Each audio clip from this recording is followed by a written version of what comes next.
మరిపోతాం మీరు టైంకు రావాలి, టైంకు ఉండాలి. వచ్చి మరిపోతాం. వచ్చారు 5 నిమిషాలు ఆగారు.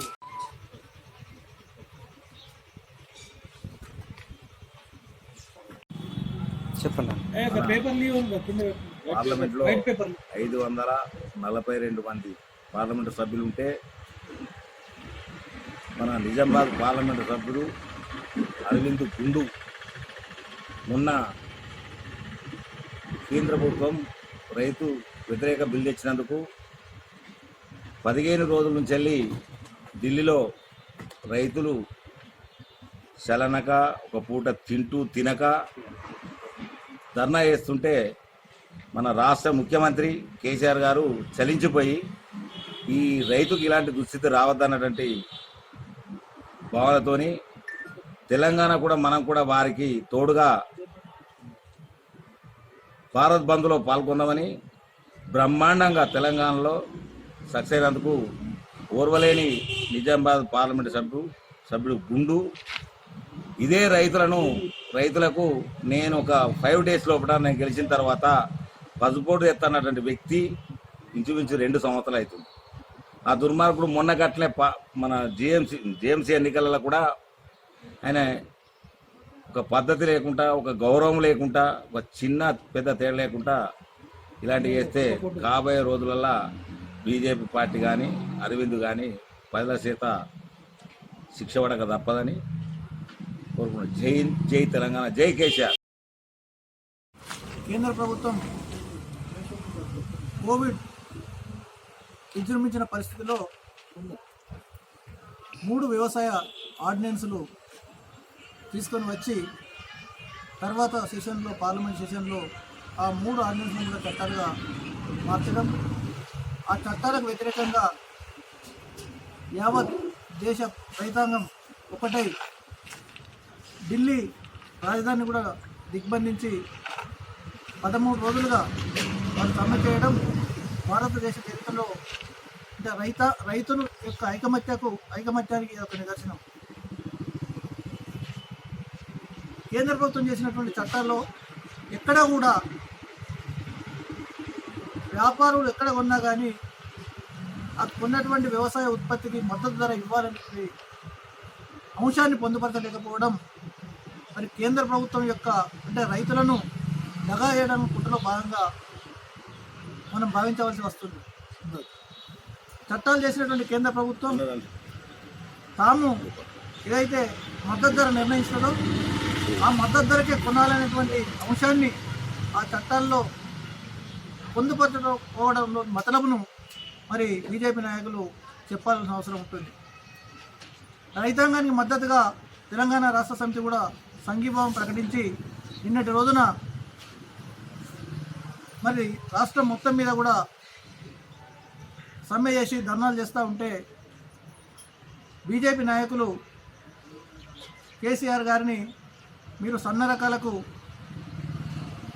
మద్దతు ధర ఇస్తా అన్నారు, ఇయ్యలేదు, మీ వైఫల్యం కాబట్టి తెలంగాణ రాష్ట్ర సమితికి మారల్గా రైట్ లేదని చెప్పడం జరిగింది. వాస్తవానికి మనం ఆలోచన చేస్తే కేసీఆర్ గారు మార్కెట్లో డిమాండ్ ఉన్నటువంటి పంటలు పెట్టాలి, సన్న రకాలకైతే డిమాండ్ ఉంది, పెట్టుకున్న సంగతి యథార్థమే. కానీ దానికి అవసరమైన కేంద్ర ప్రభుత్వం ఏదైతే 1888 రూపాయలు బోనస్ ఇచ్చిందో దానికి అదనంగా ఇంకా 100-200 బోనస్ ఇవ్వాలనేటువంటి ఆలోచన కేసీఆర్ గారు చేసినప్పటికీ కేంద్ర ప్రభుత్వం ఏదైతే ఉందో 1888 రూపాయల కంటే ఎక్కువ ధర ఇవ్వడానికి వీల్లేదు. మీరు అంతకంటే ఎక్కువ ధరిస్తే food corporation of India FCI ఆ బియ్యాన్ని లెవీగా తీసుకోలేదు అని చెప్పడం వల్ల మరి కేసీఆర్ గారు కూడా ఇంకా ఎక్కువ దానికి డబ్బులు ఇవ్వలేకపోయే సంగతి మనందరూ తెలుసు. మేము ఇప్పటికి కూడా బీజేపీ నాయకులు అడుగుతున్నాం, మీరు ఏదైతే FCI వారు ఏదైతే సర్క్యులర్ ఇచ్చారో 1888 రూపాయల కంటే ఎక్కువ కొంటే మేము లెవీ తీసుకోవాలని ఆ సర్క్యులర్ను మీరు ఉపసంహరించేసి మొదలు కేసీఆర్ గారు అడగండి, మీరు సన్న రకాలకు మీరు ఏదైతే బోనస్ ఇస్తున్నారో ఇవన్నీ అడగండి. తప్పకుండా మరి గౌరవ ముఖ్యమంత్రి గారు ఇది రైతు ప్రభుత్వం, రైతుల గురించి ఆలోచించే ప్రభుత్వం, తప్పకుండా మీరు ఆ సర్క్యులర్ ఉపసంహరిస్తే తప్పకుండా మరి బోనస్ ఈ రాష్ట్ర ప్రభుత్వం ఇస్తుంది. మరి ఇంతసేపటికి టీఆర్ఎస్ వాళ్ళు సమ్మె చేస్తేనే మీరు ఏదైతే ఉన్నదో మీకు సమ్మె చేసే హక్కు లేదంటారు. రైతులకు సమ్మె చేసే హక్కు ఉన్నది. కేసీఆర్ గారిది రైతు ప్రభుత్వం. మీరు చెప్పినా చెప్పకుండా 24 గంటలు కరెంట్ ఇస్తుంది. అదేవిధంగా పెట్టుబడికి సాయం చేస్తుంది, రైతు బీమా ఇస్తుంది, సాగునీరు ఉచితంగా ఇస్తుంది. ఇటువంటి అంశాల లోపల అసలు భారతదేశంలోనే కేసీఆర్ గారు చేసినటువంటి రైతు సంక్షేమ కార్యక్రమాలు ఏ ప్రభుత్వం కూడా చేయలేదు. అది రైతులందరికీ తెలుసు. దయచేసి బీజేపీ నాయకులు కేంద్ర చట్టాలలో ఏదైతే రైతులు డిమాండ్ చేస్తుండ్రో రైతులకు వ్యతిరేకమైన చట్టాలు మీరు ఉపసంహరించుకొని రైతుల యొక్క ఆకాంక్షను మరి ఏదైతే వెలుబుస్తుండ్రో దానికి అనుగుణంగా నడుచుకోవాలి. లేకపోతే భవిష్యత్తులో బీజేపీ ప్రభుత్వానికి మరి సవాలుగా ఉంటుందని తెలియజేస్తూ, మీరు ఏదైతే జిహెచ్ఎంసీలో ఎన్నికలు గెలిచిన తర్వాత టీఆర్ఎస్ పని అయిపోయిందని అంటారు. నేను ఈ రకంగా ఒక్కసారి మీకు బీజేపీ మిత్రులకు ఒకటి విజ్ఞప్తి చేయాలనుకుంటున్నా. 2014 లోపల మోడీ గారు ప్రధానమంత్రి అయిన తర్వాత 2015లో ఢిల్లీ అసెంబ్లీ ఎన్నికలు జరిగినాయి. 2014లో ఢిల్లీ రాష్ట్రంలో 7 పార్లమెంటు స్థానం ఉంటే 7 కూడా బీజేపీ గెలిచింది. కానీ 2015 అసెంబ్లీ ఎన్నికల లోపల ఆమ్ ఆద్మీ పార్టీ 70 సీట్లలో 67 గెలిచి కేవలం 3 మాత్రమే బీజేపీ గెలిచింది. అంటే అప్పుడు బీజేపీ పని అయిపోయిందని మేము అనలేదు కదా.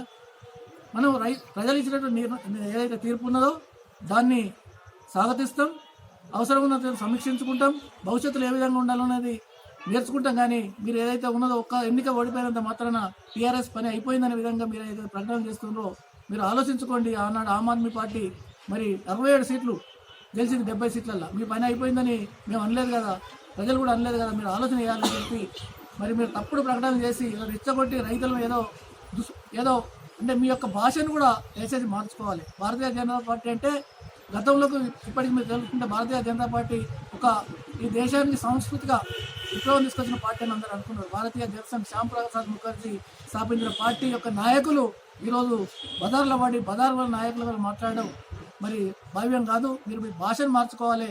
ఎదుటి వాళ్ళకు గౌరవం ఇచ్చడం నేర్చుకోండి.